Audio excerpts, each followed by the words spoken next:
Buenas a todos y a todas. En esta nueva clase virtual vamos a estudiar propiedades de funciones que sean continuas en un intervalo abierto o cerrado. En particular nos concentraremos en el teorema de Bolzano y sus consecuencias.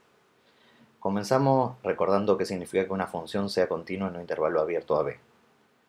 Eso sucede si solo si la función es continua en x sub 0 para todo x sub 0 que pertenezca al intervalo abierto a b. Y asimismo una función se dice que es continua en el intervalo cerrado a b si solo si f es continua en el abierto y posee una continuidad por derecha en a, en este sentido, y una continuidad por izquierda en b, en este sentido. ¿Sí? Recordemos que si una función se dice continua en el intervalo cerrado a b, no significa necesariamente que f sea continua, ni en a ni en b. Bueno, comencemos estableciendo el teorema de Bolzano. Las hipótesis del teorema de Bolzano son dos. La primera es que la función tiene que ser continua en un intervalo cerrado a b. Y la segunda es que las imágenes de f en los extremos, es decir, f de a y f de b, tienen que satisfacer que su producto sea negativo. Esto es una forma de decir lo siguiente, que f de a y f de b tienen que tener signo diferente. Entonces, bajo esas dos hipótesis, lo que establece el teorema de Bolzano es que exista un c en el intervalo abierto a b, tal que f de c de 0. ¿Cómo lo muestra este gráfico? Coloquialmente lo que está diciendo el teorema es lo siguiente. Supónganse que ustedes arrancan de la imagen de A es negativa y la imagen de B es positiva.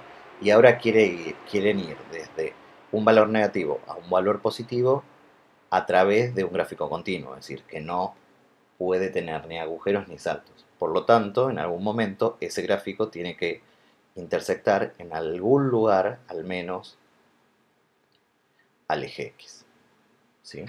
Bueno, veamos algunas deficiencias que tiene el teorema de Bolzano. Primero es que no garantiza la cantidad exacta de veces que en el intervalo AB la función intersecta al eje X. Solamente establece que al menos hay uno. Y por otro lado, que no nos establece cuál es la ubicación exacta. Sin embargo, existen procedimientos que pueden aproximar a la raíz C con el grado de decimales que ustedes desean. Pero eso no es un tema que vayamos a ver necesariamente en esta materia. Por otro lado, vamos a notar a través del siguiente contraejemplo que la función debe ser necesariamente continua en el intervalo cerrado, es decir, no se puede cambiar el intervalo cerrado por algún otro tipo de intervalo, abierto o semiabierto. ¿Por qué? Por ejemplo, consideremos que la función sea continua en un intervalo del tipo cerrado en A, abierto en B. ¿Sí? Que sería esta. El intervalo cerrado A, abierto en B, una función constante. Y le vamos a poner la autohipótesis, que f de A tenga signo contrario que f de B. Pero sin embargo, en este sencillo contraejemplo podemos ver que la función nunca corta el eje. ¿Sí? Por lo tanto, no se puede cambiar el tipo de conjunto donde la función tiene que ser continua para el teorema de Bolzano. Tiene que ser necesariamente un intervalo cerrado. Bueno, una de las aplicaciones usuales que tiene el teorema de Bolzano es para poder garantizar que las ecuaciones o que algún tipo de ecuación posee solución. Veamos un ejemplo, el cual será desarrollado en los ejercicios resueltos que están en el aula virtual. Vamos a querer mostrar que la ecuación e a la x igual a x menos 2 al cuadrado más 5 tiene alguna solución dentro de los números reales. Todos estaremos de acuerdo que no podemos resolver de la manera tradicional explicitando el x en esta ecuación porque no sabemos cómo hacerlo. Entonces, notemos lo siguiente. Si esta ecuación, si esta igualdad, que vamos a denotar con 1, se satisface, esto es equivalente a pedir que la resta de los dos términos, es decir, e a la x menos 2 al cuadrado menos 5, tiene que ser igual a 0. Dicho de otra forma, si nosotros queremos verificar que existe un x que cumpla esta igualdad, eso es equivalente a ver que existe un x donde esta función o esta nueva función, que es la resta de los términos, es igual a 0. Por lo tanto, una posible forma de mostrar que la ecuación 1 tiene solución puede ser considerar la función resta e a la x menos 2 cuadrado menos 5 y ver si esa función cumple las hipótesis del teorema de Bolzano en algún intervalo AB. Si así fuese, la función tendría un 0 y por lo tanto la ecuación tendría solución.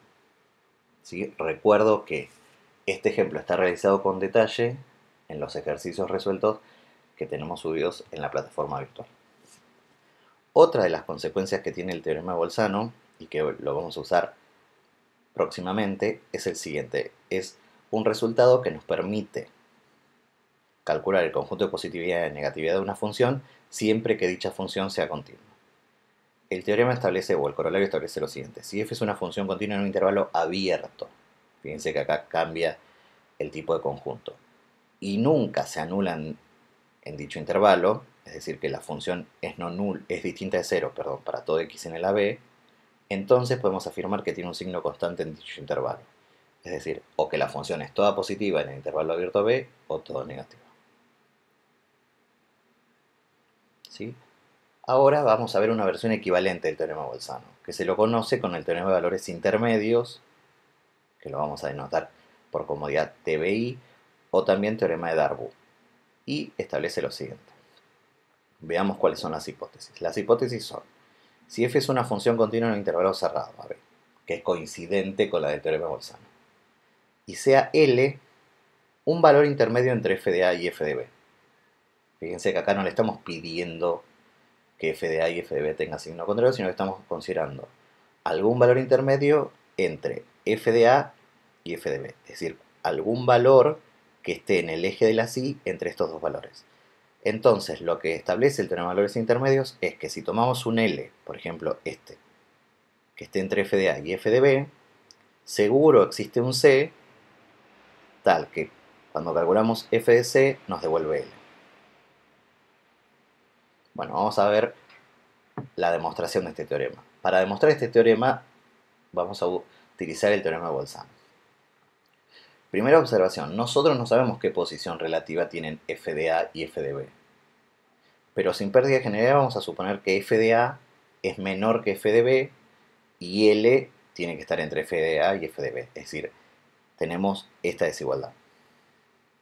Para ello, ahora vamos a considerar una función h que esté definida en el intervalo cerrado AB, en R, que h sea la resta entre f y L. ¿Sí? Es decir, h en cualquier x actúa de la siguiente forma. Es f evaluado en Sx menos L. Tengamos en cuenta que L es un valor constante que seleccionamos entre f de A y f de B. Bueno, a ver, ¿qué podemos decir sobre h? H, observemos, que es la resta de dos funciones. F, por hipótesis, será continua en el intervalo cerrado AB. Y L, al ser constante, también es continua en el intervalo cerrado AB. Por lo tanto, H va a ser continua en el intervalo cerrado AB. ¿Sí? Por ser resta de dos funciones continuas en ese intervalo. Por otro lado, nosotros teníamos las hipótesis que L estaba entre f de A y f de B. Si en esta desigualdad restamos L a todos los miembros, tenemos lo siguiente.